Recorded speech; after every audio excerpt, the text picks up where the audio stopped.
But how is Alexandria Ocasio-Cortez going to pay for everybody not to work?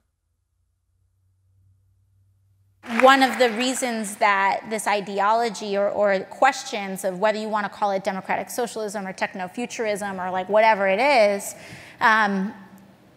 because our technological advancement as a society has outpaced our system for handling finite resources, because now we are approaching infinite resources. What? This sounds like that one of those late night bull sessions that, you know, you have freshman year when you're really hammered.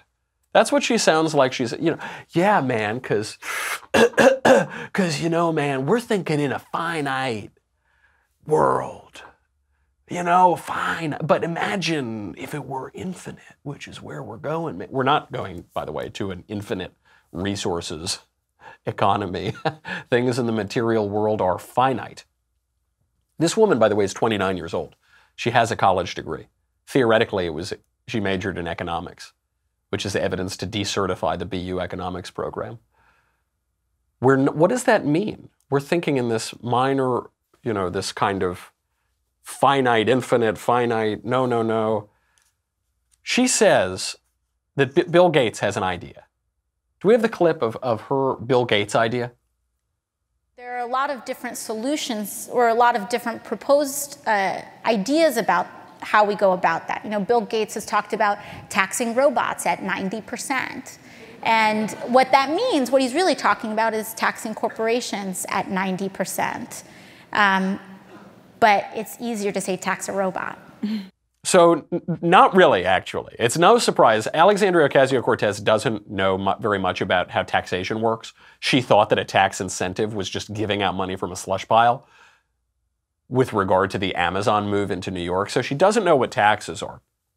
What Bill Gates means when he says we need to tax robots is not that we're going to tax corporations. We already tax corporations, and we're going to continue to tax corporations. And until President Trump, we had one of the highest corporate tax rates in the world. What it means to tax robots is to tax capital investment, right? So if you're a business owner, you've got your money. Whatever your cash flow is, whatever investment you've got, whatever money you've got at your use, you can put it into one of two things.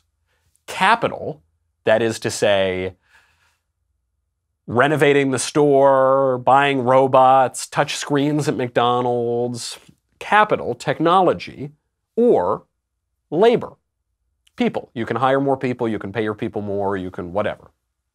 Capital and labor, those are the two places that you can invest your money. So when you tax the robots, what you are really taxing is capital investment. So what you are really taxing is automation.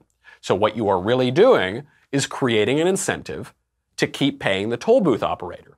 So what you are really doing is so where Alexandria Ocasio-Cortez began her argument is, don't worry about the toll booth operator. Let the toll booth operator lose her job. We're going to automate everything. It'll be great.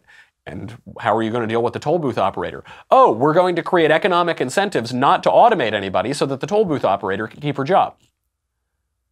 You just said it was good for the toll booth operator to lose her job. Now you're advocating for economic incentives to let the toll booth operator keep her job. All of this amounts to AOC not really understanding very much about economics.